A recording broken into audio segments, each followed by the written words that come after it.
Okay, this is lesson one.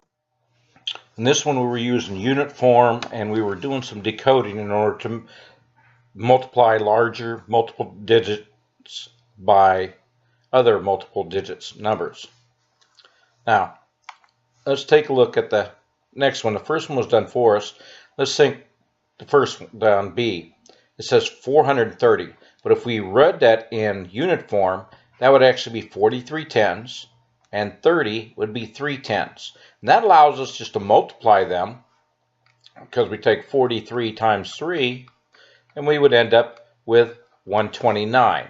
So that's 129 hundredths. And it's hundreds because we have tens times tens equals hundreds. So that is the unit form way of doing it.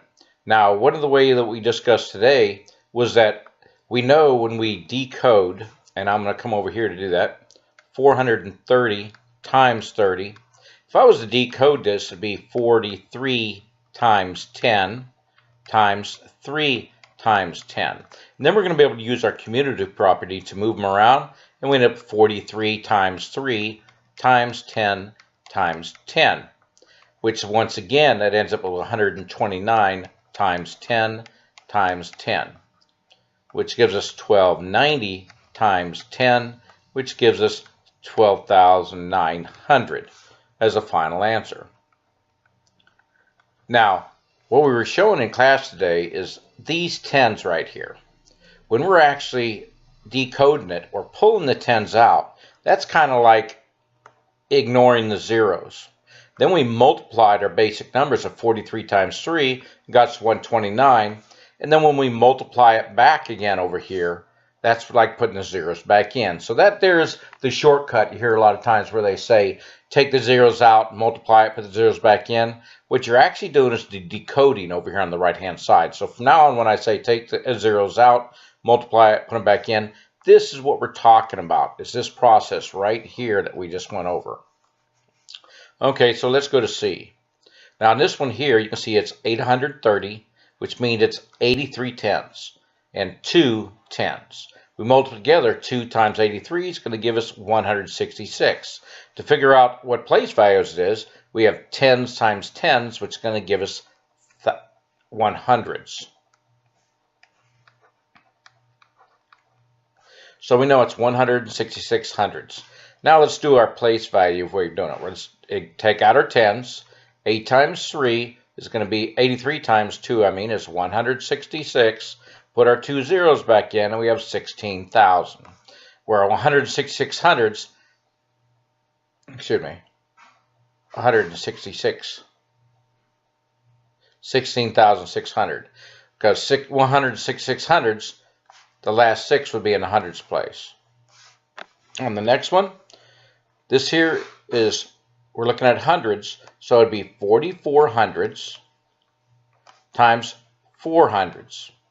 And we can see they've already given us the 176, so we know 44 times 4 would give us 176.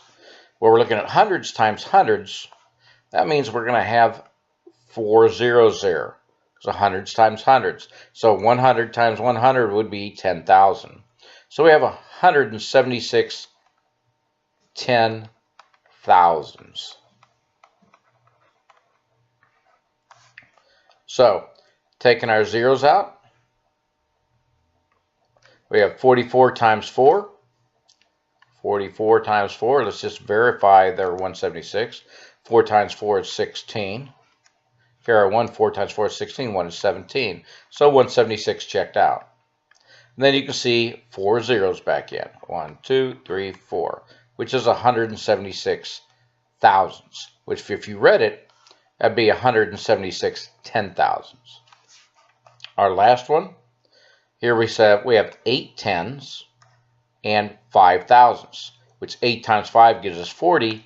10 times 1,000 gives us 10 thousandths. And we can do our same multiplication over here. 8 times 5 is 40. And we can see we have 4 zeros we'd have to put in. 1, 2, 3, 4. And that'd be 400,000. But 40 tens, thousandths, that'd be 40 in the 10,000th place, which still equals 400,000. To determine if these equations are true or false, defend your answer using knowledge of place value and the commutative, associative, or distributive properties. Now basically, we're not trying to solve this, we're just comparing them. So I'm looking at these two, and I can see this says 5 tens times 7 tens. So when I'm looking at this, okay, I'm trying to determine. So I could go, if I change this one to the same, I know 5 times 7 would be 35. Tens times tens would be hundreds. So as we can see, 35 hundreds equals 35 hundreds. So this is a true statement. Okay. Now, on the next one, I'm looking to see, this one here is already decoded, so I'm going to decode this one to make it look kind of the same. So I'm going to pull a 10 out of this one. That's 77 times 10 times 6 equals 77 times 6 times 100. And I can see here that I have 77, 77, 6, 6, but I have only a 10 here, and I have 100 here. So this is a false statement.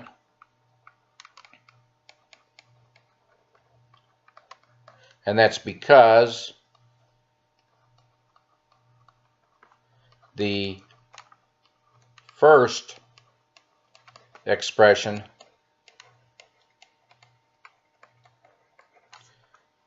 is 10 times less than the second one. Okay, let's look at the next one. And once again, they've done some decoding here. And without doing anything, I'm going to start here because I want to try to make them about the same. Okay? So, if I wanted to combine these real quick, I know 50 times 4 would be 2, that'd be 20 plus my 0, 200. 10 times hundreds would be thousands. So I have 200 thousands. Now on this one, I have 5 times 4 would be 20. Add my 1 0 in. Tens times hundreds would be thousands. So this is a true statement.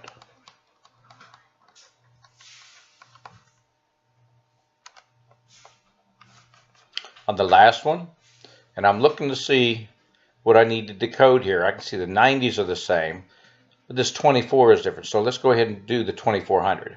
So I know this would be 90 times 2400 would be 24 times 100. This equals, this side, 90 times 10 times 24. Now I can compare them. 24, 24, 90, 90, 10, 100. So there's our difference. And once again, this would be a false statement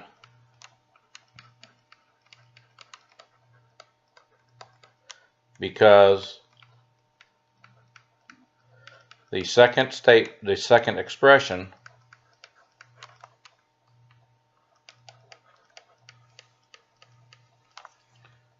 is 10 times more than the first one. Now, you notice we didn't solve them. All we did was decode them so we could compare them and use our knowledge of the different associative, commutative, and distributive properties to do that. Okay, our next one. Now it says find the product, show your thinking. First row gives you some ideas. Okay, so you can see they just worked it across. We're going to start with B. And we know 8 times 5 is 40. And we're going to add another 0 because we took it out. Now on this one, we got 8 times 5 is 40. And we have 2 zeros put back in, 4,000. Let's go ahead and show our work on this one though. Okay, so we have 8 times 5 times 10 times 10 actually when we pull it out. So we end up with 40 times 100, which equals 4,000. On the next one, we have 8 times 100 times 5 times 100. We do our commutative property. We have 8 times 5 times 100 times 100, which is 40 times 100 times 100 is going to be 10,000. So 40 times 10,000, 1 times 4 is 4, and we have 5 zeros. 1, 2, 3, 4, and 5. 400,000. All right, come to the last one. We have 8 times 1,000 times 5 times 10, which is 8 times 5 times 1,000 times 10, which is 40 times 10,000, which ends up being 4 and 5 zeros. 1, 2, 3, 4, 5. 400,000. Notice, both the last two were the same product. They were different values, but look how many zeros were in both. That's why your answer was the same. Coming to our last one. Okay. Now, this one here, we'd have to do our standard algorithm. 7 times 3 is 21. 3 times 3 is 9. 2 is 11. 3 times 6 would be 18. I want to be 19. So we want to know it's 1911. The second one, we're going to go 637 times 10 times 3 times 10, which gives us right back to the basic fact again of 637 times 3 times 10 times 10, which we just did this one. We know it's 1911 times 100, and we know by multiplying by 100 we're going to add 2 zeros because our whole number is to be 1911 0 0, so it's 191,100. On the next one, this is 637 times 10 times 3 times 100. So we end up with 637 times 3 times 10 times 100, which we've already done the math, so we know it's 1911 times 10 times 100 is 1,000.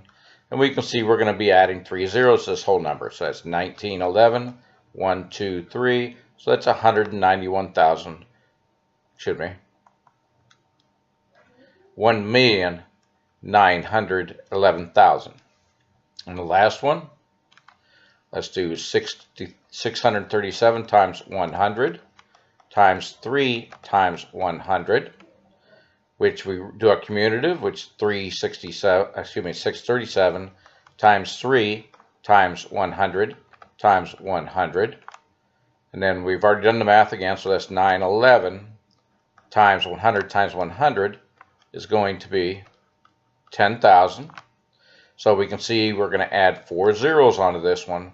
1, 2, 3, 4. And we end up with 191 million, excuse me, 19 million. Count those zeros over. 191 million.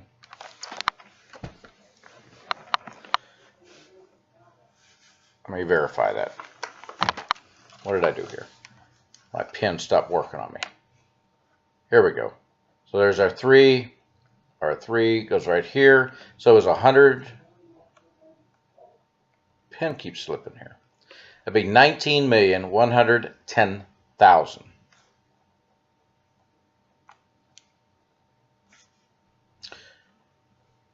And you can see here, that makes sense.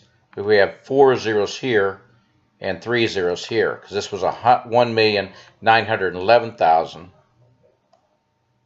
where this is 19,110,000. 4. A concrete stepping stone measures 20 square inches. What is the area of 20 such stones? So when you're talking area, you're talking about how much space is inside something. So we're saying a stepping stone measures 20 inches.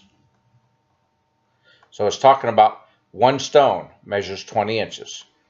What is the area of 30 stones? And the key here is 20 square inches.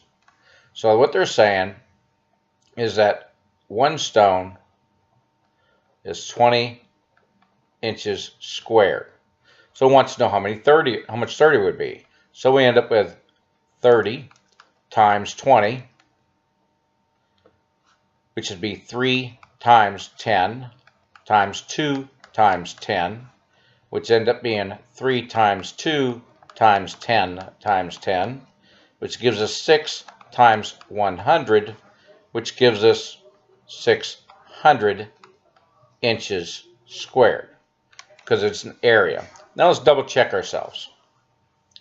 Now I'm going to do it unit form just to double check myself. And I got 2 tens times 3 tens. And I know 2 times 3 is 6. It can be 6. 10 times 10 is 100. So it's hundreds.